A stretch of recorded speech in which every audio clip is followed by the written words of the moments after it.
El Señor también ha sido bueno conmigo al dar una madre que formó mi vida en el Evangelio y también al darme una casa como esta con padres espirituales, con mi pastor, mi padre José, nuestra madre espiritual también, nuestra pastora Flor. En ellos incluyo también a mi pastor Cristian, mi pastora Poli, personas que han forjado mi vida, han formado el carácter, y ciertamente podemos ver la grandeza del Señor reflejada aquí. ¿Está conmigo? Amén. Y como decía el pastor, no quisiera tomarme solo un minuto. Está por ahí, creo que ya bajó. Sí, por ahí estaba Dieguito. Dieguito, te pones de pie, por favor. Dieguito, ¿saben? En ocasiones se suele pensar que una iglesia viva se compone de puros jóvenes. Hay vida porque hay juventud. Y en realidad la verdad de eso es mucho más profunda. Porque una iglesia poderosa, una iglesia viva, una iglesia que está en el proceso del Señor, no solo contempla jóvenes, sino que contempla generaciones completas sirviéndolo. Y eso es lo que vemos acá. Diego es hijo, en este caso, de nuestro hermano Juan Carlos, con 13 años, adolescente. En esta mañana está sirviendo también con nosotros. Te bendigo, Diego, que el Señor siga usándote. Toma asiento, gracias. Amén. Es tremenda alegría ver a la juventud servir, que la servimos con tanta pasión junto con el equipo. Doy gracias al Señor por eso. Vengo con una carga, hermanos, que quisiera ser sincero con ustedes esta mañana. Y mientras estaba ahí, recibía de parte del Señor Cantares, capítulo 3, versículo 6. Si me puede ayudar, Jordan. Cantares. Dice la palabra allí, en el libro de Cantares, que está hablando de una mujer que es evidentemente la esposa, es la novia, es la protagonista de Cantares junto al marido. Y dice que el marido dice: ¿quién es esta? En otras palabras, ¿quién es esta preciosa? ¿Quién es esta mujer? ¿Quién es esta que sube del desierto como columna de humo, sahumada, es decir, envuelta, empapada de mirra e incienso y de todo polvo aromático? Y mientras adorábamos aquí, levantábamos las manos, nuestro hermano Juan Carlos decía allí que él imaginaba al Señor sentado a la diestra del Padre. El Señor traía a mi corazón ese texto, porque si hay algo que el Espíritu Santo me ha venido inquietando, y es el motivo por el cual esta mañana estoy con ustedes, es entender de que nuestra vida tiene que oler a incienso y mirra. Es el fruto de nuestra adoración que se consume y se vuelve humo, y el humo va a tender a subir. Esto lo conversábamos el domingo, ya hace algunos domingos atrás, cuando hablamos de los regalos que le hicieron los sabios del Oriente al Señor. ¿Se acuerdan de ese mensaje?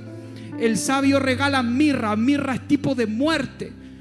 Mirra es tipo, en este caso, de sacrificio, de muerte, de entrega, ya que es la cera que sale de un árbol tras un golpe. Por lo tanto, el Señor me traía a la memoria eso.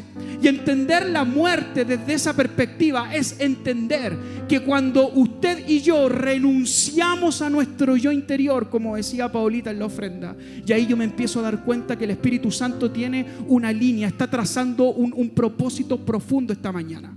Porque ella decía que cuando ofrendamos, el yo interno, esa parte egoísta que empieza a pensar a lo mejor en lo que perdemos, ¿verdad? Porque eso es el mayor miedo, amados míos, a la muerte, a renunciar. Es el sentido de pérdida que eso nos genera. El punto está que ese sentido de pérdida es una mentira de las tinieblas, ya que, amados míos, cada vez que renunciemos a nuestro yo, a nuestro egoísmo, a nuestro viejo hombre, como diría el apóstol Pablo, amados, eso va a provocar una vida de Cristo en ti que va a rebalsar toda la atmósfera donde te muevas, tu familia, tu trabajo, tus bienes.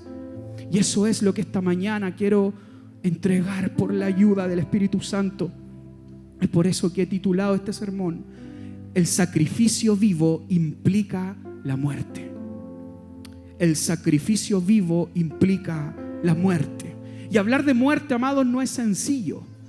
Quizás es una palabra que hasta a veces nos causa miedo, nos causa quizás una inquietud, nos causa intranquilidad. Cuando yo no esté, ¿qué va a pasar con esto? Cuando yo no esté, ¿qué haré ser de mis hijos? Y la muerte de alguna manera nos pone un sentido quizás de preocupación. Cuando nos enfermamos, diremos: Señor, hasta aquí llegamos. Y nos empieza de alguna manera a inquietar. Entonces no es sencillo en este tiempo de exitismo hablar de renuncia. No es sencillo en este tiempo donde muchos de nosotros queremos lograr nuestros sueños, que ojo, que está muy bien. No estamos satanizando los proyectos, no estamos satanizando en este caso lo que queramos de alguna manera emprender, todo lo contrario. Pero también hay veces que el Señor nos pide que ese viejo hombre tenga que morir para que tenga que nacer la vida de Cristo en nosotros. Y es ahí donde mi carne, con el Espíritu del Señor, amados, enseñará la palabra que empieza a contender. Y cuando eso ocurre, amados, muchas veces por el miedo a la pérdida, muchas veces por ese sentimiento de pérdida, vamos impidiendo que la vida de Dios se vaya perfeccionando en nosotros. Muchas veces hemos creído que la formación del carácter en Cristo Jesús, como dice la palabra, somos formados conforme al carácter, conforme a la imagen del Hijo. Es como si fuera un elemento del Evangelio, así como es la fe, así como es a lo mejor el amor, así como es quizás una doctrina del ayuno, etc. Creemos que este proceso de formación conforme al carácter de Cristo es también como un elemento dentro de muchas cosas que conforman el cristianismo. Y la verdad de las cosas que tenemos que entender un principio, y es que nos formemos en el tiempo conforme a la imagen de Cristo Jesús no es un elemento, es el cristianismo, es el evangelio. De eso se trata. Y para que eso ocurra en la vida de un hijo del Señor, es necesario que aprendamos, amada iglesia, a morir, a renunciar a nuestro viejo hombre, a esos sentimientos egoístas, a esos sentimientos del yo, donde está de alguna manera entronado en nuestro corazón nuestro ego. Y esa es la carga de esta mañana. ¿Sabes por qué, amada iglesia? Porque dice la palabra del Señor, amados, que fuimos crucificados juntamente con Cristo Jesús. Por lo tanto, allí hay una orden, no es una opción. Y esta mañana quiero que viajemos en esa carga de la palabra, rogándole al Espíritu Santo que nos hable. ¿Cuántos están conmigo? ¿Están preparados para este viaje? Yo con ustedes. Y para partir quisiera decirles que allí en el año aproximadamente 112 después de Cristo, ¿verdad? Plinio el joven, un gobernador romano de la provincia de Ponto, de Asia Menor, escribió una carta a su emperador Trajano. Y la carta era una especie de email, ¿verdad?, que él le estaba mandando a su emperador, poniéndolo al tanto de algunas situaciones importantes para Roma, como era la persecución de la iglesia. Entonces, en esa carta, él de alguna manera expresa cómo está marchando la persecución frente a los hijos e hijas del Señor, que en aquel tiempo estaban en un crecimiento, estaban en un apogeo, estaban en una expansión en todo Roma y estaban siendo perseguidos. Por lo tanto, hay un fragmento que quisiera dejar en esta mañana, y el fragmento de esa carta dice así: les pregunto si son cristianos. Aquí en este caso Plinio está relatando su procedimiento para poder ejecutar cristianos. Eso es el contexto. Entonces dice: les pregunto si son cristianos. Si lo admiten, repito la pregunta una segunda vez. Si lo admiten una segunda vez, repito la pregunta una tercera vez, amenazándolos con pena capital, es decir, la pena de muerte. Si persisten, los sentencio a muerte. Porque no dudo que, y esto es potente, cualquiera que pudiese ser el crimen que ellos hayan confesado, es decir, el crimen me da absolutamente lo mismo. Pueden haber hecho cualquier barbaridad, a mí no me importa. Cualquiera haya sido, cualquiera. Su terquedad y obstinación inflexible, es decir, asegurar hasta ya poner nuestra vida en juego, que somos parte del cuerpo de Cristo Jesús. Y Él lo cataloga como terquedad, obstinación, inflexibilidad. Ciertamente deben ser castigados, es decir, no me importa el crimen, estos tienen que ser castigados por su terquedad, por su obstinación de decir que son cristianos, por su inflexibilidad espiritual de no entender que hay otros dioses. Por lo tanto, ese es el motivo por el cual deben morir. Y es ahí donde el Señor me carga el corazón con esta historia, porque los que unos castigan, Dios lo premia. Pero ¿qué es lo que Dios premia, amada iglesia? Es la capacidad de morir a nosotros mismos diariamente. Entonces podríamos cometer un error de concentrarnos solo en el hecho de que les quitaban la vida. Y claramente son situaciones muy fuertes, muy duras. Yo me imagino las condiciones, bueno, hay mucha literatura de eso. El punto está, amados, que la muerte en la iglesia primitiva no era solo una muerte física producto de la persecución, sino que era una muerte continua a su vieja manera de vivir, que llegaba a tal punto de entregar su propia vida. Es decir, no es solo el hecho que los martirizaran y que los torturaran, no va por ahí tanto, sino que el simple hecho de que ellos habían muerto tanto a su vieja manera de vivir, que eso llegaba de alguna forma a causarles una sentencia de muerte. Por lo tanto, lo que está ocurriendo aquí es algo muy profundo.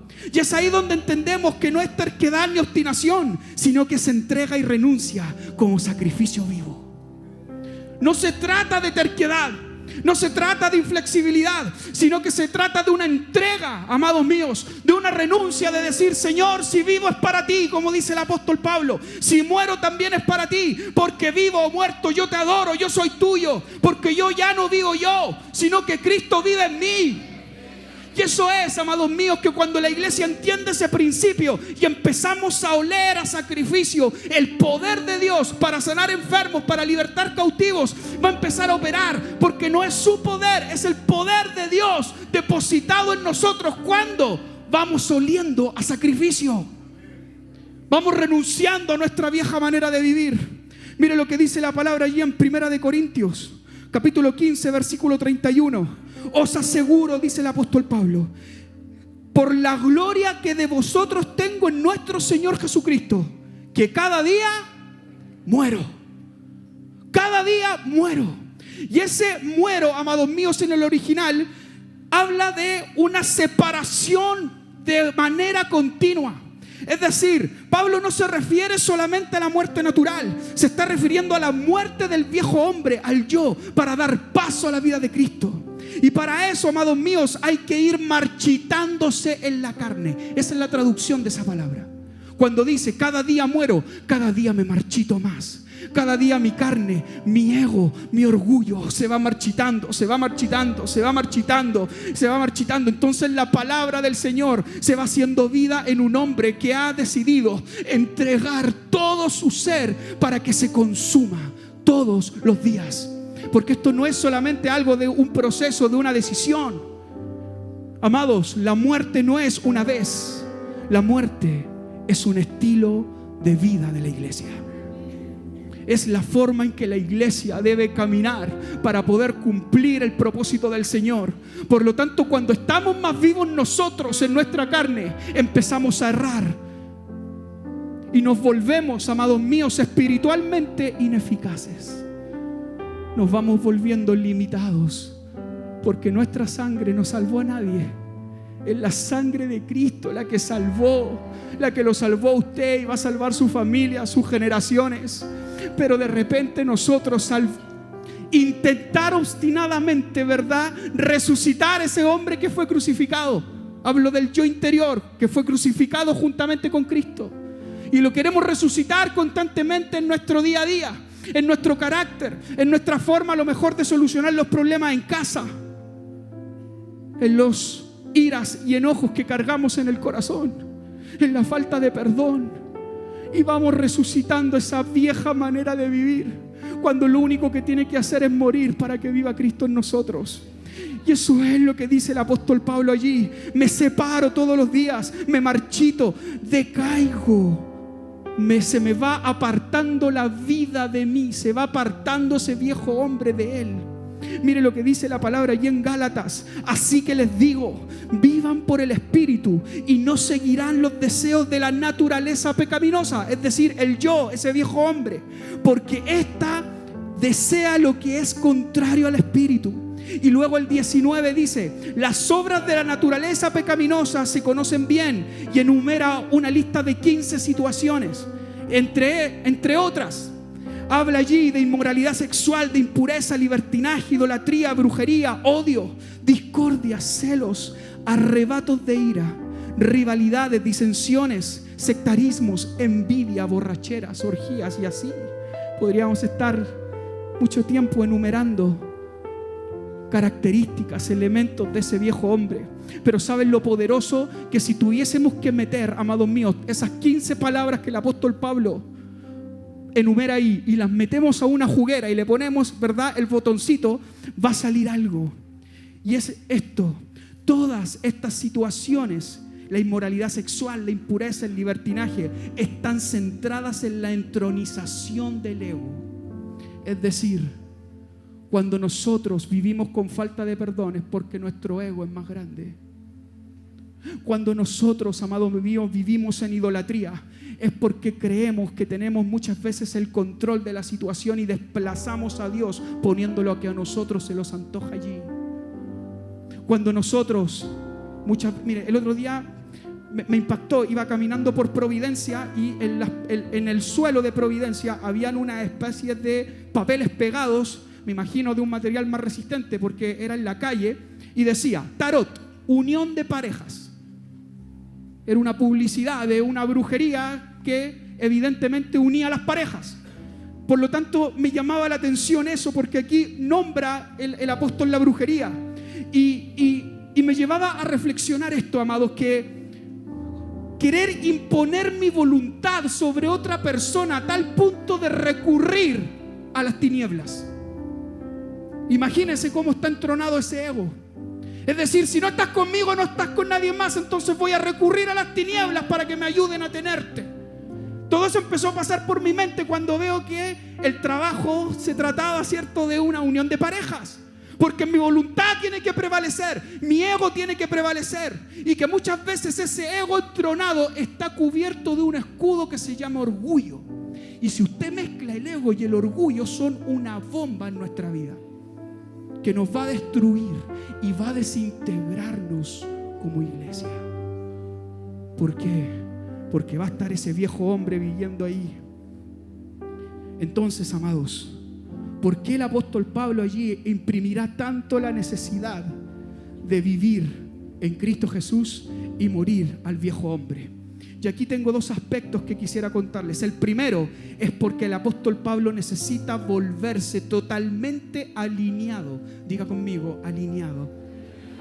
Alineado a la vida de Cristo. Amada iglesia, si nosotros perdemos esa línea, si nosotros nos desalineamos del plan, del trazo que el Señor tiene marcado para usted, para mí, y como juntos, como casa, como congregación, como iglesia local, amados, si nos desalineamos, ciertamente nos perdemos. Dice la palabra que el pueblo de Israel erró y anduvo 40 años en el desierto. ¿Qué? Dando vueltas y dando vueltas y dando vueltas a la tierra prometida. ¿Por qué? Porque había una carne viva en ellos. Había un cuestionamiento de la autoridad. Había un cuestionamiento contra el ungido de Dios. Querían volver constantemente a Egipto. ¡Ay, Moisés! ¿Para qué nos sacaste? Si en Egipto teníamos comida, en Egipto estábamos tranquilos. Claro, eran esclavos, eran personas que tenían piedras pesadas, trabajos pesados en sus lomos, pero querían eso y estar tranquilos. Porque eso es lo que hace el viejo hombre. Prefiere vivir con el peso del orgullo y del ego, en vez de que esas cadenas caigan para avanzar hacia una tierra prometida. Entonces ahí nos damos cuenta por qué la palabra, por qué el Señor es tan bueno con nosotros. Por qué el Señor nos dice que es su Espíritu Santo el que debe habitar en nosotros. Porque ciertamente mientras sigamos esclavos de ese ego, de ese orgullo, de esas faltas de perdón, de esas contiendas, de esas amarguras que muchas veces cargamos en nuestro corazón, en nuestro interior, ciertamente eso va a poner, amados míos, cadenas en nuestras manos, cadenas en nuestros pies, y va a encerrarnos en una celda y no nos va a permitir vivir la verdadera libertad en Cristo Jesús. Nos va a impedir poder entender lo que significa la importancia del llamado que usted y yo carga en su vida. Porque lo que tiene, amados míos, es más relevante que cualquier cosa. Es más relevante que cualquier título. Y vuelvo a insistir, no estoy en contra de los títulos, amados. No estoy en contra de eso. Yo mismo tengo también mis estudios, pero he tenido que entender que hay cosas que son más relevantes. Hay cosas que me van a poner cadenas en mis brazos. Hay cosas que van a encadenar a mi familia, que van a encadenar a mi hijo. Por eso que es necesario entender, amados, que debemos vivir libres de esas situaciones, y para eso hay que renunciar a nuestra vieja manera de vivir. Amados, es demasiado importante entender esa verdad espiritual allí. Por eso que necesitamos volvernos totalmente alineados a la vida de Cristo. Y dice ahí Gálatas capítulo 2 versículo 20: he sido crucificado con Cristo, dice el apóstol, y ya no vivo yo, sino que Cristo vive en mí. Y lo que ahora vivo en el cuerpo, lo vivo por la fe en el Hijo de Dios, quien me amó y dio su vida por mí. Entonces, al estar muertos en Cristo, amados, perdemos capacidad de reacción frente a los estímulos de las tinieblas. Es como que alguien está inerte, ¿verdad? Y si usted le va a hablar, ciertamente no lo va a escuchar. Si usted le va a querer hacer cosquillas, ciertamente no va a responder. ¿Por qué? Porque no hay vida, porque está muerto. Entonces muchas veces la efectividad, y atención con esto, amada iglesia, porque es muy importante que lo entendamos, la efectividad del enemigo, la efectividad del diablo, muchas veces está condicionada a mi nivel de muerte de mi ego. No es que ellos tengan una autoridad, amados, ellos ya están vencidos. Satanás y todos sus demonios, ellos fueron vencidos. El punto está que la autoridad, el punto está que la fuerza, el punto está que el poder se lo damos nosotros. No es que ellos lo tengan de alguna manera por naturaleza. Él sigue siendo el príncipe de este mundo, como dice la palabra, y va a ser juzgado en su momento, en su tiempo, pero ya está vencido. Lo que ahora el Señor nos dice es que va a perder efectividad el enemigo si es que nosotros estamos muertos a nuestra carne, a nuestro ego, a nuestro yo. Entonces de repente decimos: oh, el diablo me zamarrió. Amados, los amarrió, quizás sí, pero porque a lo mejor estamos demasiado vivos. El diablo puso la cola en mi familia. Es que a lo mejor estamos viviendo bajo el viejo hombre. A lo mejor nuestras palabras siguen hiriendo y son tan cortantes como antes que conocíamos a Cristo Jesús. A lo mejor nuestra vida sigue siendo intransigente frente a las faltas del resto. A lo mejor seguimos parados en la vereda de la crítica constante. Entonces allí es donde el enemigo va a empezar a ganar fuerza, va a empezar a ganar autoridad, pero no porque la tenga por naturaleza, es porque usted y yo se la damos. Ese es el punto, y debemos entenderlo así. Entonces, en Cristo Jesús tenemos una ley, amados, que es el principio de muerte con vida. Es decir, a causa de nuestra muerte en nuestra carne va a brotar una vida de Cristo Jesús en nosotros. Es lo mismo que pasa con una semilla. Yo hace unos días atrás estuve con mi hijo Mateo, estuvimos viendo, tenemos que hacer una tarea. Una tarea de sembrar el poroto. ¿Cuántos sembraron el poroto? Yo es primera vez que lo hago. Recordé también que cuando niño sembré un poroto y estábamos leyendo las instrucciones y ahí decía que tenemos que regarla, y el Señor me recordaba eso. Es decir, ese poroto, esa lenteja, esa semilla se va a tener que podrir, se va a tener que morir, se va a tener que partir para que salga el vástago verde nuevo. Y ese es el principio de muerte por vida. Es por eso que el apóstol aquí dice: lo vivo por la fe en el Hijo de Dios. ¿Cuándo? Cuando Cristo vive en mí, porque yo ya no soy el que comando mi vida. Ahí el apóstol Pablo espiritualmente se sembró un poroto a sí mismo. Se sembró el poroto de Cristo Jesús. Entonces esa muerte, esa pudrición, en este caso del viejo hombre, provocó una vida de Cristo en él. Amados, y el segundo motivo por el cual el apóstol es intenso en esto es para librarse de toda conexión con la vieja naturaleza. Porque déjeme decirle algo, la conexión con la vieja naturaleza le va a estorbar.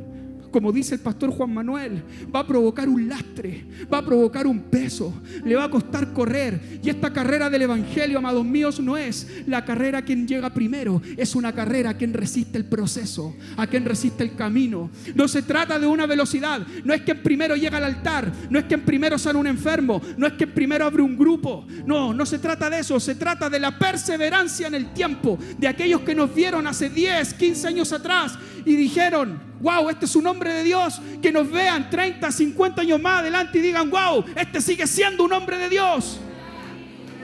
Eso es. Si es para el Señor, déselo más fuerte. Aleluya. Así es. Es permanecer en esa palabra que un día dijimos. Es poder permanecer en esa vida de Cristo Jesús. Y es lamentable como muchas veces, amados, nos encontramos con personas que se fueron diluyendo en el camino. Es por eso que el llamado en esta mañana es a morir para que permanezcas allí a donde el Señor te ha puesto.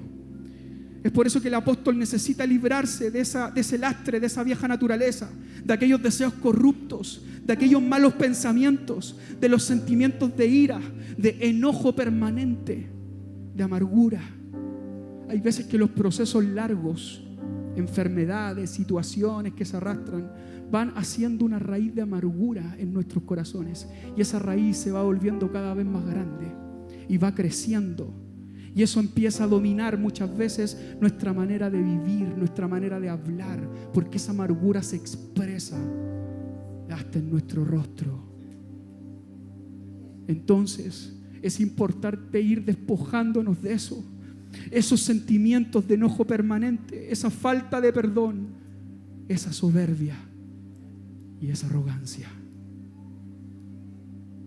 A veces, amados míos, debemos admitir frente al Señor que no hemos sido humildes frente a Él, que el Espíritu Santo de alguna u otra manera, con alguno u otro siervo del Señor, ha llamado la atención, ha llamado a obedecer, ha llamado a un cambio, a una transformación, ha llamado a postrarnos frente a Él, pero nuestra soberbia y nuestra arrogancia nos ha mantenido ahí, inertes, resistiendo, haciendo fuerza con el Espíritu Santo.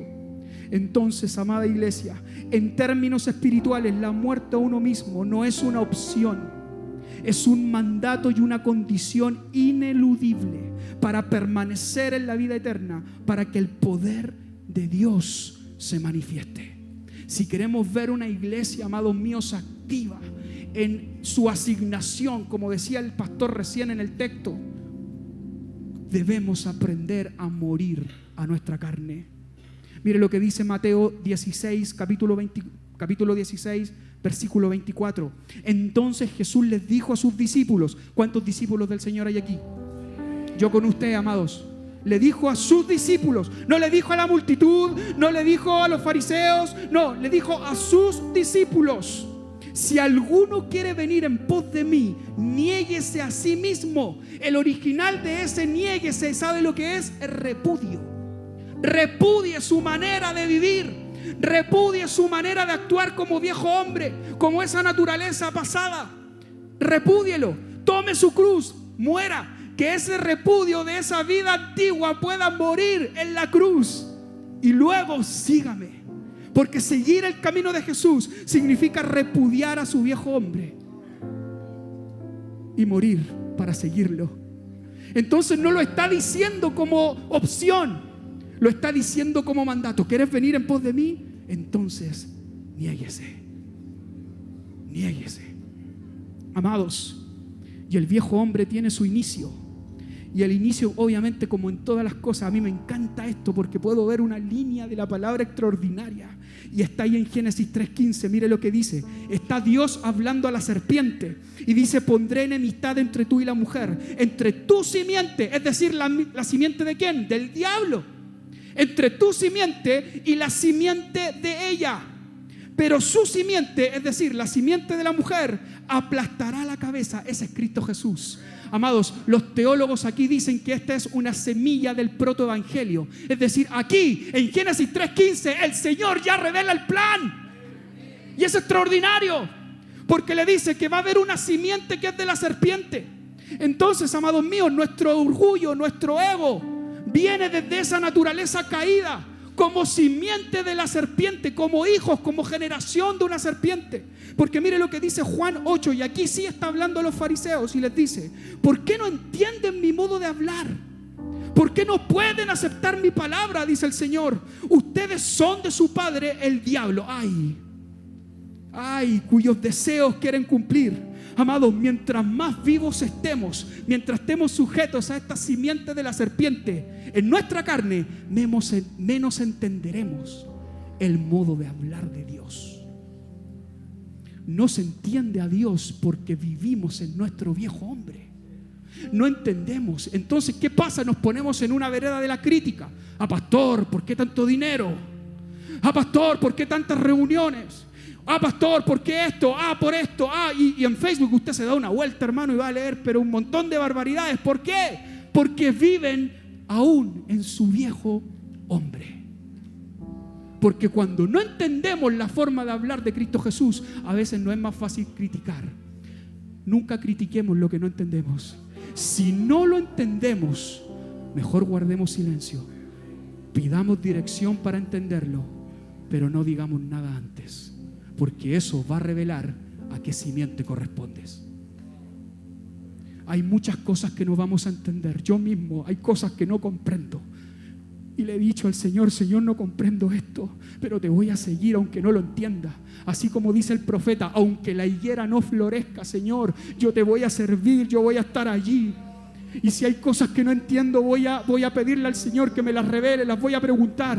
Pero ojo con la crítica, porque eso va a generar que resucite ese viejo hombre que tiene que estar muerto. Mientras más vivos estemos en nuestra carne, menos entendemos el modo de hablar de Cristo. Amados, y aquí me encanta porque el apóstol Pablo en Efesios, esta misma verdad que yo le estoy explicando a ustedes en esta mañana, Él la ora para la iglesia. Y cuando me di cuenta de esto, déjeme compartirle mi corazón con esto. Fue inevitable no quebrarme, porque pude entender en mi vida. A veces sabemos tanto de la palabra, a veces sabemos tanto de doctrina por los años de experiencia que tenemos en la iglesia, muchos de los que estamos aquí. Pero hay veces que sabiendo tanto, aún estamos tan vivos en nuestra carne. Entonces, cuando yo veo estas palabras del apóstol, a mí me quebraron, porque dice: pido que el Dios de nuestro Señor Jesucristo, el Padre glorioso, dice el apóstol, les dé el espíritu de sabiduría y revelación, para que lo conozcan mejor. Pido también que sean iluminados los ojos del corazón, para que sepan a qué esperanza Él los ha llamado, el cual es la riqueza de su gloriosa herencia entre los santos, y cuán incomparable es la grandeza de su poder a favor de los que creemos. Ese es el poder, es la fuerza grandiosa y eficaz. Cuando hay revelación y sabiduría de Cristo en nuestra vida, se van a activar las grandezas del poder eficaz en usted, en su casa, en sus generaciones.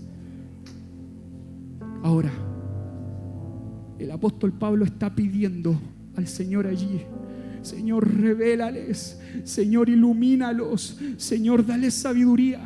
Y cuando nosotros vamos, amados míos, al original de la palabra revelación, adivine con qué me encuentro: Apocalipto. Esa palabra allí es Apocalipsis. Es decir, Señor, genera en la iglesia de Éfeso Y yo volví a esa oración para mí y dije: Señor, genera en la iglesia catedral un apocalipsis de revelación en la vida de mis hermanos. Porque allí es donde el apóstol Pablo está enfrentándose, amados míos. Está viendo una necesidad, y es que Cristo tiene que ser incrustado de tal manera en la iglesia que la iglesia pueda ver con claridad al Hijo. Y Él ora por eso, Él intercede por eso. Amados, Pablo ora para que usted y yo tengamos un apocalipsis, tengamos una revelación de Cristo Jesús en nuestra vida. Y creo que lo he explicado otras veces. La palabra apocalipsis significa quitar el velo, que es cuando un artista hace una obra y la tapa. Entonces viene el momento de revelarla, de que la audiencia la vea y la quita, y usted puede contemplar esa obra maravillosa. Eso es lo que pasa con Cristo Jesús. Entonces el apóstol Pablo está rogándole al Señor que se le revele, que tenga un apocalipsis, amados míos, para que Efesios pueda comprender la grandiosa vida que tienen en Cristo Jesús, la dignidad y la fuerza de su llamado. Y eso es algo extraordinario, porque si nosotros vamos a Apocalipsis, hay alguien que también tuvo un apocalipsis, y ese fue Juan. Entonces el Señor me llevaba a concentrarme allí, y mire lo que dice en Apocalipsis 1, versículo 12.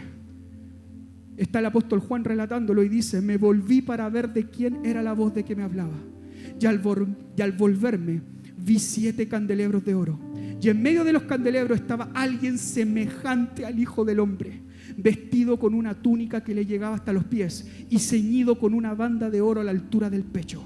Su cabellera lucía como lana blanca, como la nieve. Sus ojos resplandecían como la llama de fuego. Sus pies parecían bronce al rojo vivo en un horno, y su voz era tan fuerte como el estruendo de una catarata, como el estruendo de las aguas, dice otra versión.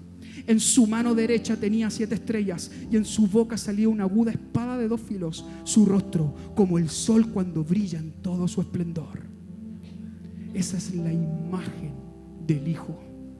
Y aquí yo estoy entendiendo algo por esta visión, y es que lo que el apóstol Pablo está orando a los efesios, esa revelación se le está provocando a Juan, esa misma revelación de ver el Hijo revelado. El Hijo del Hombre es Cristo glorificado, revelado a Juan. Es por eso que el libro de Apocalipsis está en la palabra, porque esa revelación no es solo para ellos, es una revelación también para nosotros, la iglesia del Señor, que tiene que tener la correcta imagen de Cristo Jesús. Y cada uno de los detalles que está viendo allí Juan, que los describe, son detalles, son características, son elementos del Señor que impactan nuestra vida, porque dice que la túnica le llegaba hasta los pies. Por lo tanto, es tipo de que lo que está viendo ahí es la vestidura de un sumo sacerdote, es la identidad del Hijo. Dice la palabra que Jesús es sumo sacerdote bajo la orden de Melquisedec. Por lo tanto, lo que Juan está viendo allí es el sacerdote del Altísimo, amados míos. Luego dice: con el cinto de oro que le da su condición real de rey y juez. Y ahí se cumple el regalo del oro con los sabios. Porque Él es rey, porque tiene una identidad real, porque Él es un juez y no está a la altura de la cintura, sino que está a la altura del pecho. Eso, amados, es tipo de un rey y un juez mayor. Entonces ya no solo ve el sacerdote, está viendo en la persona de Cristo el sacerdote, el rey y el juez. La cabellera blanca como la nieve. Y esto se parece a la visión que tiene Daniel, y él lo nombra como un anciano de días, dice la palabra. Amados, esto tiene un tipo de que es la gloria eterna del Señor, la gloria eterna de Cristo Jesús que comparte con el Padre. Por lo tanto, Él es el principio, Él es el fin. Amados, la cabellera blanca simboliza eso, simboliza una eternidad de nuestro Señor. Entonces ahora Juan está viendo un sacerdote, está viendo un rey, está viendo un juez que es eterno, es mayor a cualquier cosa, porque su cabellera es blanca como la nieve. Esa santidad, esa pureza, amados míos, es reflejada en la eternidad. De ahí que el Señor dice: yo soy el alfa y la omega, yo soy el principio y el fin. Porque Él es el anciano de días. Luego los ojos resplandecientes como llamas de fuego. Y eso está poniendo en relieve la penetración de la mirada profunda del Señor. El fuego no solamente consume el exterior, tiene la capacidad de consumir el interior y calcinar todo lo que tenga a su paso. Y eso es lo que hace la mirada del Señor. Cuando nos enfrentamos a esa llama flameante que toca mi vida, amados, no es otra cosa que un calcinamiento interno que recorre todo el cuerpo. Porque para Él no hay nada escondido, así como el fuego. Para el fuego no hay nada que pueda ser detenido cuando consume una casa, cuando consume algo que está haciendo combustión allí. Es el mismo efecto que produce la mirada del Señor. De ahí que el pastor nos enseñaba la traducción de la Biblia Pechita, que dice que la palabra llega hasta la división entre el alma y entre el espíritu y el alma, porque el fuego tiene esa capacidad de consumir todo lo que esté a su paso. Luego dice, amados, que los pies como el bronce al rojo vivo en horno, pues que brillan intensamente en la gloria de Dios, en su intensidad. Entonces ese brillo no es otra cosa que la gloria de Dios, pero al estar rojos como caliente en un horno, no es otra cosa que la justicia de Dios, que el juicio que va a cumplir. Luego su rostro era como el sol cuando brilla, y eso no es otra cosa que la gloria de Dios. Dice la palabra que Él es el sol de justicia. Entonces, cuando empiezan a pasar todas esas cosas, llega el texto de el siguiente versículo y dice, al verlo, dice Juan, caí a sus pies como muerto. Amados, cuando entendemos, cuando se nos revela a Cristo Jesús de esta forma, entendemos su cabellera, entendemos su ministerio de sacerdote, de juez, de rey. Cuando se nos revela su identidad, cuando su mirada nos consume, no podemos permanecer de pie. Entonces Juan se derrumba y el Señor me hacía poner atención en algo especial, porque si hay alguien que había estado con Jesús era Juan. Dice la palabra que Juan se recostó en el pecho del maestro. Si hay alguien que lo conocía, era él. Pero sabe, amados míos, Juan presenció uno de los hechos más impactantes de Jesús, y es cuando se transfiguró en el monte. Él estaba ahí, por lo tanto él vio ese brillo. Y a lo mejor Juan podría pensar bajo el asombro, wow, qué increíble. Y empezaron a hacer una tienda para Jesús, para Elías y para Moisés. Y empezaron a preparar una tiendita, ¿verdad? Señor, ¿qué hacemos? Pero cuando ve esta otra imagen glorificada, cae rendido. No se rindió en la transfiguración, se rindió en la glorificación del Hijo. Entonces, amados míos, la palabra me enseña un principio, que a veces en la iglesia nos quedamos en la transfiguración. Vemos lo increíble, vemos el brillo, vemos lo que el Señor hace, pero no nos rendimos porque no hemos visto la imagen del Hijo glorificado. Entonces quedarnos en la transfiguración solamente es quedarnos en un nivel intermedio. Podemos ver lo increíble que es Dios, vemos la palabra profética, vemos la ley cumplida y nos maravillamos y decimos, Señor, te hago una tienda. Pero el Señor no quiere eso. Ahí no quedó el tema. Se le reveló glorificado. Y cuando ve esos ojos color fuego que vieron todo su interior, esa boca con espada de doble filo. Una espada de doble filo significa que corta para la dirección donde vaya.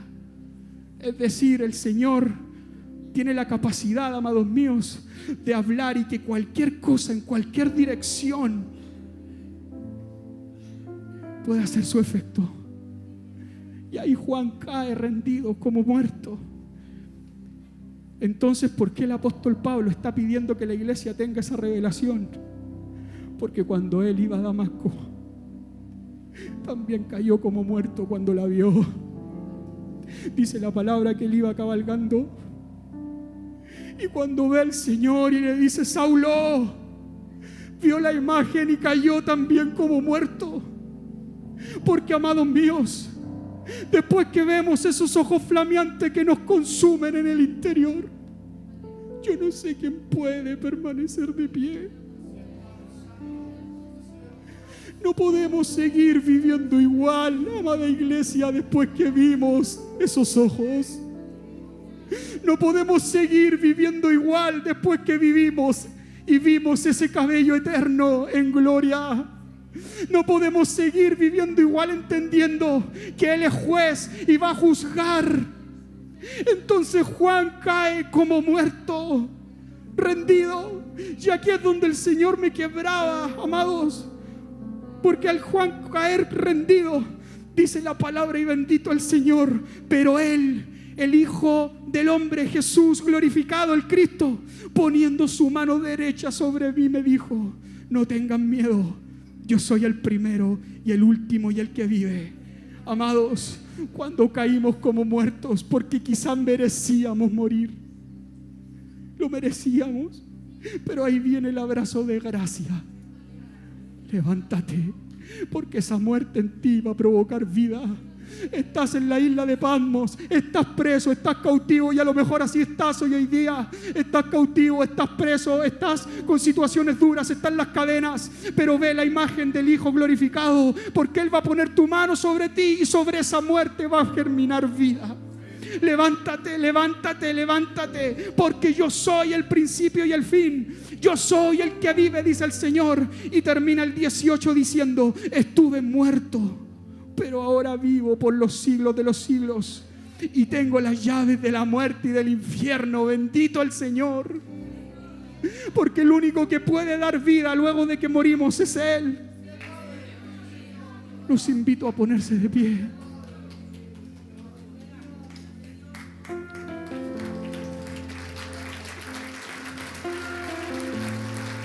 Oh, santo eres, Señor. Amados, amados, esta mañana es una mañana donde vamos a morir a nosotros. Esa es la invitación. Solamente usted y el Señor conocen su realidad. Quizás ha estado en una isla en Patmos, cautivo. Quizás su vida, amados, ha venido de situaciones que no comprende. Cuando Pablo iba a Damasco, iba a matar a cristianos. Y a lo mejor así cada uno de nosotros está en su corazón, matando con nuestras palabras a quien se nos cruce por delante, con ofensas, con orgullo, con vanagloria, con ego. Y hoy el Espíritu Santo nos dice: amada catedral, llegó el momento de que mueras. Porque cuando mueras, cuando te enfrentes a esa imagen revelada de esos ojos que consumen, va a venir la diestra del Señor y te va a abrazar con amor, con gracia. Ese es el Cristo que tenemos que predicar en estos tiempos. Un Cristo, amados, que cuando caímos rendidos ante Él, Él puede provocar vida. Juan sin duda merecía morir, así como enseñaron los escritos y los profetas, que ciertamente el que ve la gloria va a morir. Pero ahí está la gracia del Señor diciendo: no, no vas a morir, quédate tranquilo, porque yo soy el que tengo las llaves de la muerte y las llaves del infierno.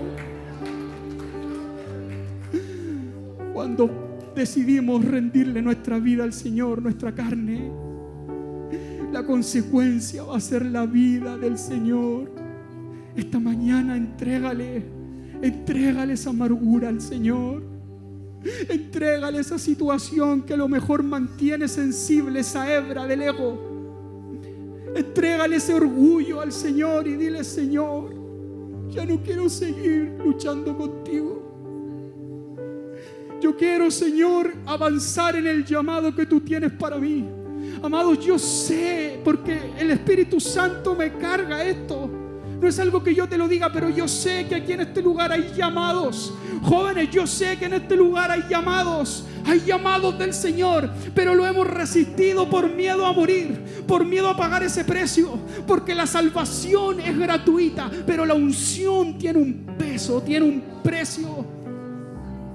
Para estar, amados míos, caminando en la asignación que Dios nos entregó, debemos renunciar. Yo no digo que de la noche a la mañana vamos a volvernos santos y el Señor nos va a llevar. No, va a ser un proceso. Pero esta mañana tienes que decidirlo. Esta mañana tienes que partir. Esta mañana tienes que decidir. Esta mañana tienes que decirle al Señor: Señor, aquí está mi orgullo, aquí está mi ego, aquí están mis situaciones, aquí están mis malos pensamientos, aquí está mi carne viva, Señor. Ahora, yo me pregunto cómo el Señor tiene tanta autoridad aún para tener las llaves del infierno. Y podríamos decir, claro, Él es Dios. Y sí, Él tiene las llaves de donde quiera porque todo es de Él, es para Él. Pero hay algo que me encanta, que esa autoridad que Él tiene en la revelación de Juan también fue puesta a prueba. Porque sabe, amada iglesia, Jesús murió 2 veces. Primero murió a su voluntad en el Getsemaní y luego murió en la cruz. Padre, que se haga tu voluntad y no la mía. Padre, si es de mí que pase esta copa, pero que se haga tu voluntad, Señor, y no la mía. Allí Jesús murió, allí Jesús renunció, allí se entregó a lo que tenía que hacer para luego poder ir a la cruz. Y ese poder que Él se entregó lo resucitó al 3er día. Y eso es lo que el Señor hoy viene a decirte, amada iglesia. La autoridad del Señor radica en que Él, al igual que nosotros, aprendió a morir, aprendió a renunciar. Por lo tanto, nosotros como iglesia no es algo opcional, es algo que debemos hacer nuestro estilo de vida. Levanta tus brazos, amada iglesia del Señor, y dile: Padre, Padre Santo, esta mañana me rindo, Señor, a mi carne, me rindo a mi manera de vivir. Señor, si mi carne está viva, sigue tú, Señor, consumiéndola día a día. A lo mejor, Señor, si estoy resistiendo al llamado, Señor, llámame con fuerza. Señor, ayúdame a avanzar a lo que tú tienes para mí. Ayúdame a tomar lo que tú has puesto para mí. Ayúdame, Señor, a cumplir tu voluntad. Que mis deseos sean un cumplir de tus expectativas, Señor. Porque yo nací para adorarte, yo nací para servirte. Tú me llamaste y me ungiste, como dice la palabra, para dar buenas noticias a los cautivos, para liberar a los cautivos, para sanar enfermos, para dar vista a los ciegos y para proclamar el año agradable del Señor. Oh, consúmete con el fuego del altar del Señor. Ofréndate como mirra para que el humo de tu vida ascienda a las alturas y pueda perfumar el trono del Señor. Esa mirra consumida de tu yo, para que el Señor diga: ¿y quién es esta que levanta polvo en el desierto? ¿Quién es esta que levanta polvo en el desierto? ¿Quién es este joven que levanta polvo en el desierto? ¿Quién es esta casa que levanta polvo en el desierto? Que su polvo está lleno de aroma, está lleno de mirra, está lleno del anhelo del Señor en su vida. Renuncia allí a lo que tengas que renunciar. Oh, Santo. Amados, es momento de alinearnos, dice el Señor. Yo quiero invitar, si tú quieres afirmar esta decisión, quieres decirle al Espíritu Santo: Señor, aquí está mi vida, ven hasta acá, quiero orar por ti. Yo la tuve que hacer contigo también, preparando esta palabra, y le dije al Señor: Señor, sigue consumiéndome, pero no te detengas. Toma una decisión, amada iglesia. Ven a atender el llamado del Señor. Dile al Espíritu Santo, dile: Señor, aquí estoy yo, aquí está mi corazón. Yo nací para servirte. He evadido el llamado, Señor, muchas veces, pero ya no voy a seguir luchando contigo, pero ya no voy a seguir contendiendo con tu espíritu, pero ya no voy a seguir llevando el control de mi vida. Ya no voy a seguir viviendo como antes. Hoy el Señor te llama, amada iglesia. Muchas veces decimos: Señor, yo no necesito esto, yo ya estoy muerto. No, amados, no, amados. Todos los días debemos aprender a morir. Todos los días debemos aprender a renunciar al Señor, a renunciar a nuestra vida para entregar nuestra vida al Señor. Santo eres, Señor. Santo eres, Señor. Hoy nuestra vida, Padre, expele un perfume, Señor, de sacrificio vivo. Oh, Padre Santo. Aleluya, Señor. Aleluya, Señor. Esta mañana, Señor, cambiamos el rumbo. Esta mañana, Señor, se cambia el rumbo. Esta mañana decido, Señor, por ti. Esta mañana, Señor, mi carne queda aquí. Esta mañana, Señor, decido rendirme.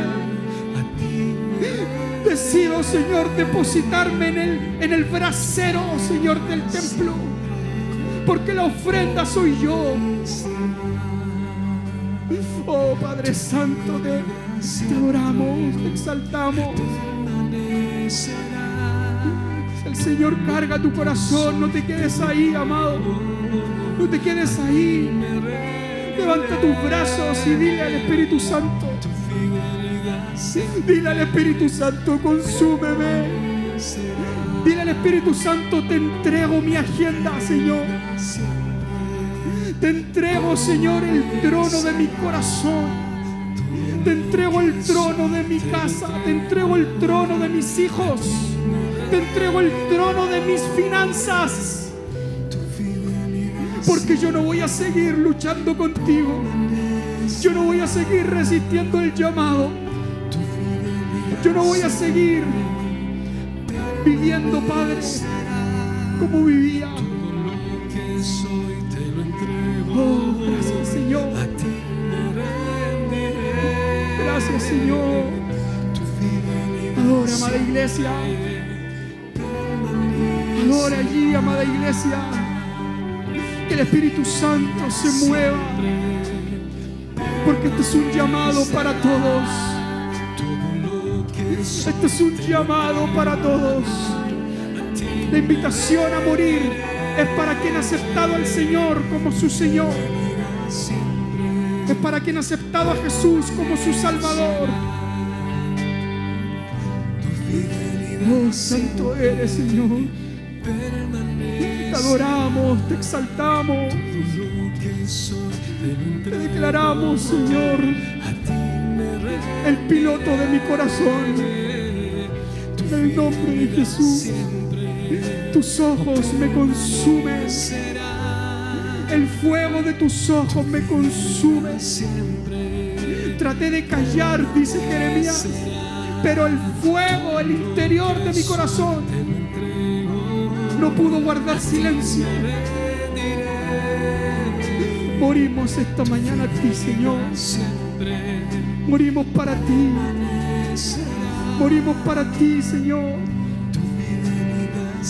Nuestro carácter, nuestro orgullo, nuestra vieja manera de vivir, al igual que Jesús en el Getsemaní. Si es de mí, Señor, que pase esta copa, pero que sea tu voluntad, Señor, y no la mía. Oh, santo, santo, santo. Que la imagen de Cristo Jesús se grabe en la retina de la iglesia. Que esa imagen glorificada se grabe en tu corazón. Porque no servimos a un Dios desconocido. Servimos a un Dios revelado. Bendito el Señor. No servimos a un desconocido. Servimos a un Dios revelado, que se ha revelado a ti y que quiere gobernar tu casa para bendecirte, para llenarte de gozo, para traer salvación. para hacerte vivir un nuevo tiempo. Gracias, Señor, Padre. En esta hora, Señor, oramos. Oramos, Señor, por la iglesia y por mis hermanos que están aquí. Ellos han tomado una decisión. Yo los bendigo, Señor, y declaro en ellos, Padre Santo, una llenura especial del Espíritu. El fuego consume su corazón, su interior, y desde hoy empiezan a verte de una manera revelada. Desde hoy empiezan a mirarte de una manera distinta. Desde hoy empezamos a mirarte, Señor, conforme a la imagen glorificada que tú quieres impactar. Y así como Pablo cayó del caballo, así como Juan cayó como muerto, hoy, Señor, nosotros nos postramos, caemos, nos desvanecemos ante ti, entregando nuestra vida, Señor, entregando nuestro futuro, entregando nuestra agenda, entregando nuestros dones, entregando mi tiempo, entregando, Señor, todo lo que soy. Aleluya. Gracias, Señor.